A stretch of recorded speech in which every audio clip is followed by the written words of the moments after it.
ETF index mutual funds నేర్చుకుని stock మార్కెట్లో రాణించాలనుకుంటున్నారా? వెంటనే ఈ నెంబర్కి కాల్ చేయండి. నమస్తే, welcome back to Suman TV. Texas లో ఉంటున్న ప్రతి భారతీయుని వెళ్ళగొడతాం. ఫ్లోరిడా రిపబ్లికన్ పార్టీ నాయకుడి వివాదం ఏంటి? మెడికల్ డిపోర్టేషన్, అమెరికాలో ఉంటున్నటువంటి ఎన్ఆర్ఐలకు కొత్త చిక్కు. మరి L1 వీసాతో వచ్చి H1B వీసాకి చేంజ్ అవ్వచ్చా? ఏ టెక్నాలజీతో అమెరికన్స్కి టాలెంట్ కొరత ఉందా? ఏ టెక్నాలజీతో అమెరికన్స్ కి టాలెంట్ కొరత ఉందా? H1B వీసా ఫీజు పెంచిన తగ్గని డిమాండ్, USA వర్సెస్ ఇండియన్స్. మరి వీటన్నిటిపైన ఒక క్లారిటీ ఇవ్వడానికి ఈరోజు మనతో పాటు ఉన్నారు special guest, founder and chairman of global Telangana association నుంచి విశ్వేశ్వర రెడ్డి గారు. నమస్తే సార్. నమస్కారం సార్, రీసెంట్ గా మరి టెక్సాస్ లో ఎవ్వరు కూడా భారతీయులు ఉండొద్దు, అందరినీ వెనక్కి పంపించేస్తామని చెప్పేసి రిపబ్లికన్ పార్టీ లీడర్ ఎవరైతే ఉన్నాడో చెప్పడం జరుగుతుంది. ఎందుకు సార్, ఎందుకు పంపించేద్దాం అంటున్నారు? అంటే అక్కడ ఏం జరుగుతుందంటే టెక్సాస్ ఏరియాలో, ఎస్పెషల్లీ డాలస్ ఏరియాని చూస్తే టెక్సాస్లో మేజర్గా 4 cities major: Dallas, Austin, Houston, San Antonio. So ఈ మధ్య రీసెంట్ లాస్ట్ 10 years నుంచి చాలా మైగ్రేషన్ జరిగింది. సో యూఎస్లో కూడా ఏంటంటే జియోగ్రఫికల్గా వెదర్ మంచిగా ఉన్న ప్లేస్ టెక్సాస్. ఆ స్టేట్లో ఉన్న వాళ్ళు బాగుంటాయి. నార్త్ ఈస్టు తర్వాత నార్త్లో ఉన్న వాళ్ళందరూ కూడా మేజర్గా వాళ్ళ గ్రీన్ కార్డ్ వచ్చాక అందరూ డాలస్కి మూవ్ అవుతారు. మూవ్ అయ్యాక అక్కడ అందరూ ఎంప్లాయ్మెంట్ రీత్యా వెళ్ళారు. సో ఈ మధ్య చాలామంది పిల్లలు F1 మీద వచ్చారు అక్కడికి. సో F1 స్టూడెంట్ మీద వచ్చి కొన్ని వయలేషన్స్ చేశారు. తర్వాత H1Bలో కూడా కొన్ని వయలేషన్స్ ఉన్నప్పుడు వాళ్ళు అబ్జర్వ్ చేసి, సో ఈ వయలేషన్ జరుగుతున్నాయి కదా, దీన్ని కొంచెం స్ట్రిక్ట్ చేయాలనే ఉద్దేశంతో టెక్సాస్ గవర్నరు, అదేవిధంగా మొన్న రీసెంట్గా అందరికీ ఇట్స్ పబ్లిక్ న్యూసే, ఎవరో ఒక కంపెనీ వాళ్ళు ఒకటే ఇంటి అడ్రస్లో ఒక 20 H1 ఫైల్ చేశారనేది ఒకటి చర్చ నడిచింది. మీరు వీడియోలు కూడా చూసింటారు. సో దానికి ఒక మీడియా స్ట్రింగర్ ఆమె యాక్చువల్గా లీక్ చేసింది అవన్నీ. ఆమె ఇన్పర్సన్ ఇన్వెస్టిగేటివ్ జర్నలిజం అంటారు కదా, దాని రూపకంగా వెళ్ళి ఆ ఇంటి డోర్ కొట్టేసి ఆయన హోమ్ ఓనర్ని పిలిచి వీళ్ళు ఎన్ని H1 ఫైల్ చేశారు ఏంటి అని క్వశ్చన్ అడిగారు అన్నట్టు. సో అది బాగా వైరల్ అయింది. సో దాంతో కొంచెం కన్సర్న్స్ వచ్చింది.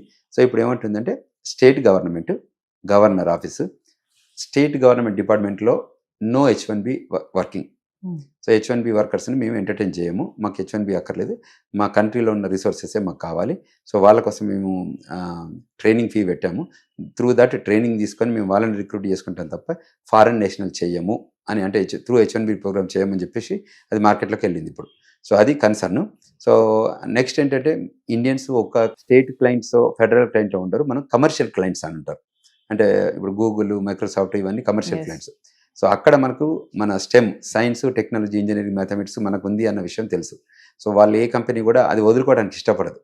సో ఈవెన్ బాగా స్ట్రెస్ అప్ చేస్తే ఏం చేస్తారంటే వాళ్ళు పొలిటీషియన్ దగ్గరికి వెళ్తారు, వెళ్ళి no you cannot pursue this program, ఈ program need to be decommissioned అని చెప్తారు.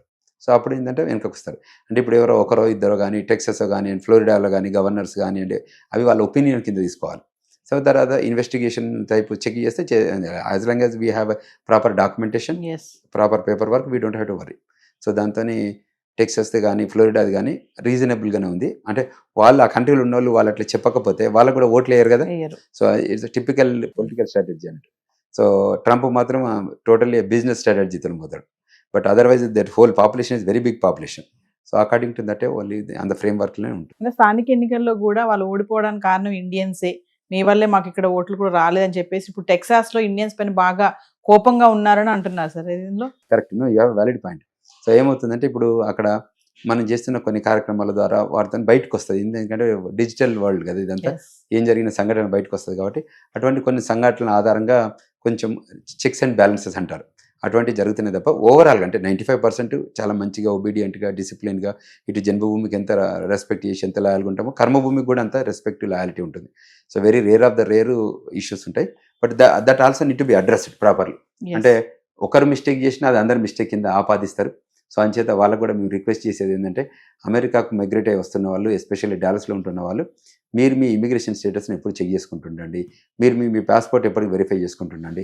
So that before it expires you renewal it, so that you will be happy. Otherwise if it's delayed, తర్వాత అది ఎటు పోతుందో, ప్రోగ్రామ్ ఎటు చేంజ్ అవుతుందో తెలియదు కాబట్టి అక్కడ కొన్ని కన్సర్న్స్ ఉంటాయి. కాబట్టి వీళ్ళని మేము అడ్వైజ్ చేస్తున్నాం ఏంటంటే అంతకంటే ముందే మీరు దీన్ని వ్యాలిడేషన్. ఇంకోటి అంటే మన వాళ్ళు అక్కడికి వెళ్ళి అక్కడ వాళ్ళని అంటే ఆక్రమించుకోవడం ఇట్లాంటివి చేస్తూ ఉంటారు అసలు, అంటే సరిగ్గా ఉండకుండా. అంటే మనం ఎక్కడి నుంచి అక్కడికి వెళ్ళాం కాబట్టి అక్కడ ఉన్నటువంటి ఆ వాతావరణాన్ని మనం గ్రాస్ప్ చేసుకోవాలి కదా, అట్లా కాకుండా మాది ఇది అన్న ధోరణిలో ఉంటారా? ఉండరు. బేసికల్గా ఏంటంటే టైప్స్ ఆఫ్ ఇష్యూస్ ఉంటాయి. టైప్స్ ఆఫ్ ఇష్యూస్ మీద మాట్లాడుతుంటాం. ఏదైనా కన్సర్న్స్ ఉంటే అడ్రస్ చేస్తారు తప్ప దాన్ని నెగిటివ్గా ఏమి ఉండదు. సో మనకి ఇండియాకి ఎంత లాయల్టీ ఉందో పీపుల్ అక్కడికి వెళ్ళాక అమెరికా కూడా అంత లాయల్టీ చూపిస్తారు. దానికి ఎక్కడ తక్కువేం కాదు, ఎందుకంటే అది మన జీన్స్లోనే ఉంది కాబట్టి. ఎక్కడైతే భోజనం పెడతారో ఆ భోజనాన్ని మనం రెస్పెక్ట్ఫుల్గా ఉండాలని అనుకుంటాం కదా. Yes. సో అంచేత ఇష్యూ లేదు. 1-2% ఎప్పటికైనా ఉంటుందండి ఎక్కడైనా, అంతే తప్ప దాన్ని 1-2% పట్టుకొని మొత్తం టోటల్ ఇండియన్ కమ్యూనిటీకి అంటే బాగుండదు. అంటే ఇప్పుడు ఈ వివాదం వల్ల సార్ మన వాళ్ళకి ఏమైనా ఇబ్బందులు ఉంటాయి అక్కడ ఉన్న అంటే వాళ్ళకి? ఎవరైతే ఇల్లీగల్ మైండ్ సెట్తో ఉన్నారో, ఎవరైతే షార్ట్ కట్కి వెళ్ళాలనుకుంటున్నారో, ఎవరైతే అట్లా ఆ లైన్లో థింక్ చేసే వాళ్ళు ఎప్పుడు భయపడాల్సిందే. Hmm. ఎప్పుడైతే నేను అక్కడికి వెళ్తాను, నా టాలెంట్ చూపిస్తాను, నేను వర్క్ చేస్తాను అనుకున్నారు అనుకోండి, అప్పుడు వాళ్ళు దేని గురించి భయపడాల్సిన అవసరం లేదు. Thank you. Thank you very much.